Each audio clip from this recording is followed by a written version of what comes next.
कई राज्यों में मतदान हो रहा है तो प्रधानमंत्री कन्याकुमारी के विवेकानंद रॉक मेमोरियल जो कि आप देख सकते हैं यहाँ पर वो ध्यान कर रहे हैं और 45 घंटे पूरे होने वाला है। अब धीरे धीरे सुरक्षा व्यवस्था कड़ी की जा रही है।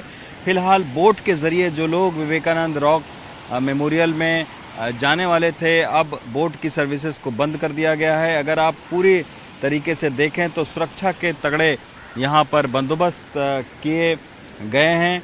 कुछ देर के बाद में प्रधानमंत्री अब यहाँ से निकलेंगे 45 घंटे की साधना करने के बाद में। विवेकानंद रॉक मेमोरियल से जब निकलेंगे तो ये जो आप देख रहे हैं बड़ी सी मूर्ति, तिरुवल्लुर जो तमिलनाडु के बहुत मशहूर कवि हुए हैं, दर्शन और प्रेम आध्यात्म के ऊपर में बहुत सारी रचनाएं हैं इनकी।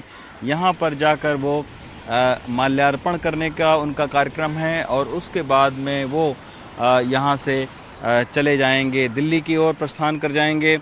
फ़िलहाल ये जो जगह है ये बहुत ही एक पवित्र जगह मानी जा रही है। कन्याकुमारी का बंगाल की खाड़ी, अरब सागर, हिंद महासागर, ये तीनों का संगम होता है। यही वजह है कि यहाँ से 1892 में विवेकानंद जी बाकायदा तैर कर उस चट्टान तक पहुँचे थे और वहाँ पर उन्होंने साधना की थी।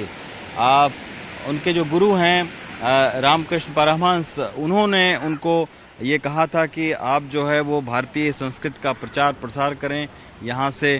तो यहाँ पर साधना करने के बाद में वो फिर जो है वो शिकागो गए थे 1893 में और उन्होंने भारतीय संस्कृत आध्यात्म के बारे में ऐसी बातें कहीं जिससे पूरी दुनिया हैरान रह गई और पूरे दुनिया भर को भारतीय संस्कृति के बारे में पता चला। प्रधानमंत्री की जो शुक्रवार को तस्वीर आई वो सुबह सुबह वो गेरुआ वस्त्र धारण करके और उसके बाद में ध्यान लगाते हुए उनकी तस्वीर आई थी। जो विवेकानंद रॉक मेमोरियल है वहाँ पर 6 कमरे हैं, नीचे भी 6 कमरे हैं।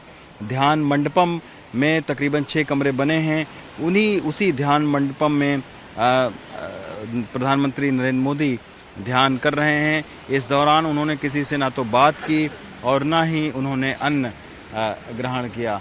तो इस तरीके की ध्यान साधना के बाद में अब वो आज शाम तक दिल्ली पहुंचेंगे और फिर जो है वो सबको इंतज़ार है कि 4 तारीख को जब नतीजे आएंगे उस वक्त पता चलेगा कि क्या प्रधानमंत्री तीसरी बार उनको कार्यकाल मिलता है प्रधानमंत्री के तौर पर या नहीं।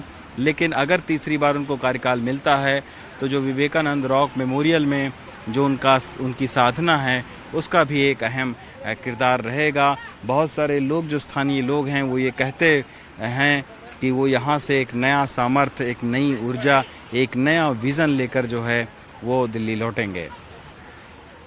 कन्याकुमारी से एसपी बाबू के साथ रवीश रंजन शुक्ला, NDTV इंडिया।